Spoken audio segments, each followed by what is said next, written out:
Parce que l'idée, en fait, c'est cette femme qui découvre plein de choses sur lesquelles son mari ne sait jamais. Bonjour Sofiane. Merci de nous accueillir. Bonjour. Ici à la librairie L'Arbre à dire. Moustapha Benfodil, donc bien Salut. entendu, l'écrivain et l'éditeur. L'ami. Le mariage parfait.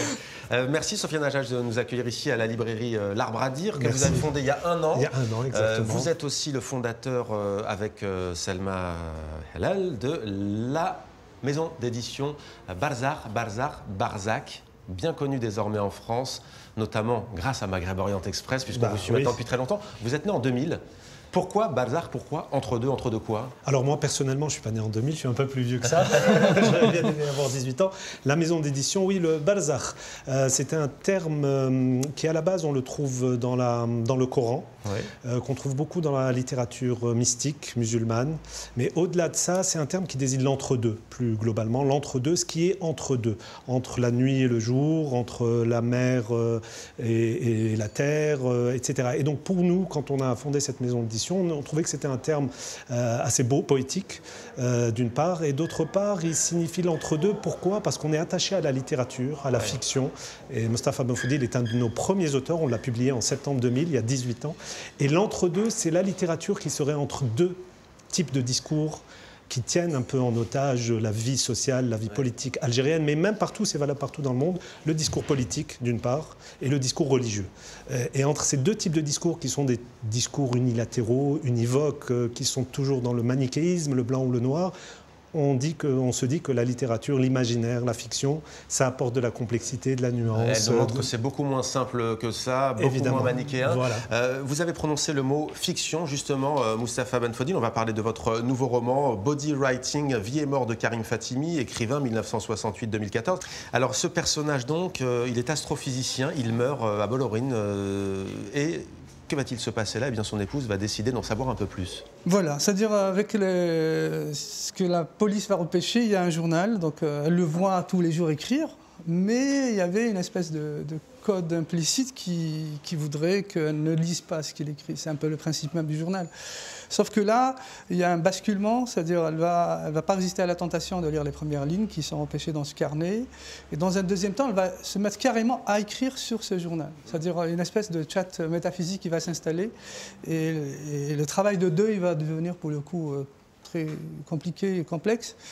Parce que ce journal va l'amener à fouiller dans tout le patrimoine papier qui sature la maison, parce qu'il n'y a pas que le journal, il y a des manuscrits, il y a des post-it, il y a des objets accumulés. Il y a différents genres littéraires, on est presque dans la BD parfois, on navigue entre la BD, entre le reportage aussi, puisque vous êtes grand reporter, mathématicien aussi. Donc effectivement, dans ce matériau-là, il y a un peu de tout ça. Et l'idée fondamentale, c'est la notion de document. C'est-à-dire le rapport fiction-document, fiction-archive. D'ailleurs, là, j'étais à Berlin à un colloque qui questionnait exactement cette problématique-là.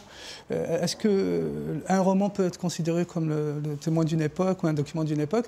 Moi, quand j'écrivais, par exemple, parce qu'une partie de ce matériau-là est de mon fait, c'est-à-dire c'est moi, Moustapha, le citoyen, qui l'a écrit pendant les événements d'octobre. Et vous rêviez d'être astrophysicien? Je rêvais effectivement d'être astrophysicien. Sofiane Hajjaj, pourquoi on édite un livre comme celui de Moustapha Benfodil? Oui, alors Moustapha Benfodil, d'abord, c'est un compagnon de route, je l'ai dit tout à l'heure, parmi les premiers livres qu'on a publiés il y a 18 ans, figurait son premier roman, Zarta, qui était déjà un espèce d'ovni.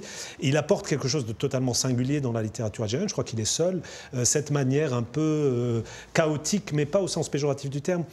Il organise le chaos, comment rendre compte du chaos, et pour lui le chaos, c'est le chaos Algérie, entre guillemets, et d'où cette forme éclatée qui mêle différents registres, et qui est souvent dans la parodie, qui est souvent dans le déjanté.